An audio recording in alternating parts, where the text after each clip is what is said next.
This video will teach you how to burn calories all hours of the day and night. Yes, it is possible if you know how, and once you watch this video, you'll know how. Are you ready to begin your weight loss success journey? Good, let's go. Note, this video makes specific recommendations to help you increase your metabolism. If you have a health condition, please check with your doctor before beginning any sort of diet or exercise program to avoid any unintended consequences. Secret. Number 1. Why low-fat isn't always the best option. Low-fat foods seem like they should be a great choice when it comes to weight loss, but that isn't always the case. Sometimes full-fat foods make the most sense. Why? According to Dr. Walter Willett at the Harvard School of Public Health, research shows that low-fat diets can hurt you more than help. They may increase your risk of health conditions such as diabetes, due to their large carbohydrate consumption, and heart disease. They also impact your cholesterol levels, raising your bad cholesterol and lowering your good. Ever notice that when you eat low-fat foods, you're hungrier sooner than if you'd eaten a high-fat meal? That's because eating fat keeps your tummy satisfied longer. This allows you to easily control your portion sizes when you do eat and reduces the likelihood of those uncomfortable, hard-to-beat cravings. Number 2. Spices are metabolism's best friend. When you eat foods that are spicy hot, essentially it's like adding gas to fire, causing it to go from smoldering embers to flames that shoot into the air. Your body has the same result to some spices. They cause it to burn calories at a higher rate, which means that your metabolism is increased. This is known as the thermogenic effect. Research published in Physiology and Behavior reports that eating red pepper increases the temperature of your body, resulting in an increased calorie burn. It also reduces your craving for foods high in salt, sugar, and fat. If you're already eating high-spiced foods, you probably won't notice much of an effect because your body has adapted itself to that type of diet. But if you're the person who normally eats a pretty bland diet and you begin to introduce spices, you'll likely see an increase in the amount of fat you burn. Number 3. Eat foods with negative calories. Have you ever heard of negative calorie foods? These are foods that take more calories to digest than they contain, which means that you end up with a calorie deficit. A lot of negative calorie foods are in this category due to their high fiber content. Some foods that qualify for this title include celery, oranges, tangerines, lettuce, cucumbers, strawberries, carrots. Eat these types of foods and you'll be setting your calorie meter back instead of ahead. How great is that? Number 4. Why fasting isn't necessary. Although fasting does normally result in fast loss of weight, the results aren't the kind that most dieter is seeking to find. The scale goes down simply because your body has suddenly had its food intake restricted. Why does this happen? A lot of foods you eat have high water content. So, when you reduce the amount of food you consume as a whole, you get less hydration. The result is a loss in weight, but it's only water weight, so the results don't last. Some people feel that fasting is beneficial in that it gives their body a rest from processing foods. However, the human body is extremely adept at its functions, and no rest is necessary for it to work as intended. Still, if you're insistent on fasting, choose one that focuses on raw foods. This is a fast that involves eating foods in their natural state, forcing you to give up your beloved fast food and foods that have been processed to the point where their nutrition is gone. Who knows, you may find out that you are sensitive to some of the additives that are often added to food.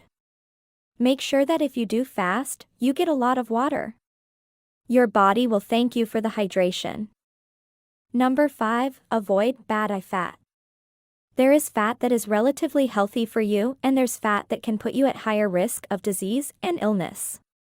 The latter are called trans fats and are in a lot of processed foods such as baked goods, cereal, and snack crackers.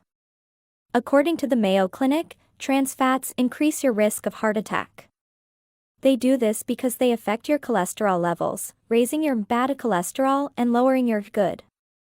To give you an idea of how much they affect your body, health professionals believe that healthcare costs would reduce over the next 2 decades by $56 billion if trans fats were not available for consumption. Make sure you read ingredient labels on foods before you eat them, preferably before you even purchase them. Trans fats have many names, such as hydrogenated oil and margarine, so be aware of this when you're looking for them. Number 6. Not all fruit is created equal. When it comes to getting vitamins and minerals, fruit is right up there with vegetables. However, that doesn't mean that you can eat unlimited quantities of every fruit available. There are some fruits that have an elevated sugar content, which can leave you fighting cravings because they send your blood sugar on a roller coaster. Try to stick with the fruits that are lower in sugar.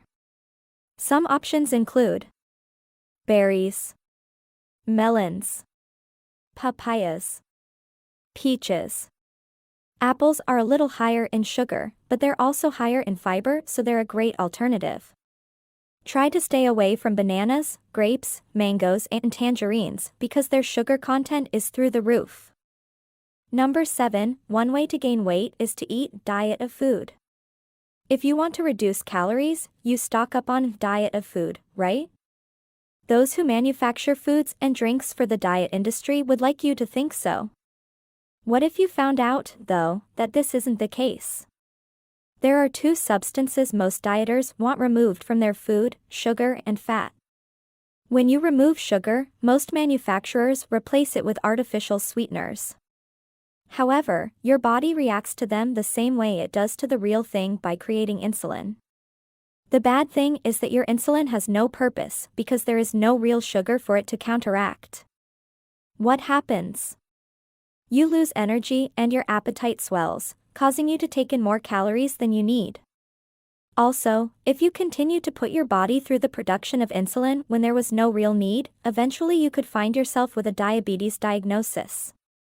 If you feel that removing the fat from your food is better than removing sugar, think again. To make the fat-free food more pleasing to the palate, manufacturers add MSG and, likely, sugar.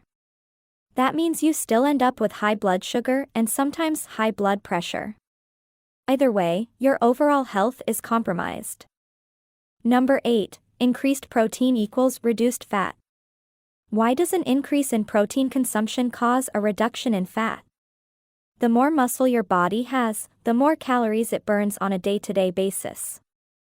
Since one of protein's primary functions is to help your muscles repair and grow, you're essentially turning your body into a fat-burning machine. The best protein sources are those that are high quality and low fat, such as chicken and turkey, fish and shellfish, lean beef and pork, and nuts. One thing to remember though is that nuts have a higher fat content, so eat them in moderation. Don't think that eating a lot of protein is going to make you look like a pro bodybuilder, because it won't. It will just trim and tone you and make you burn calories all day and night. So, eat your protein, ladies. If you want to lose a pound a week, you have to get rid of 3,500 calories in that time frame. Although it may seem slow, you don't want to push it more than that, or you risk losing the weight only to regain it in the future. This is everything you need to drop the weight you so desperately want to lose. Refer to this guide often to make sure you're doing all you can to reach your goals. Good luck.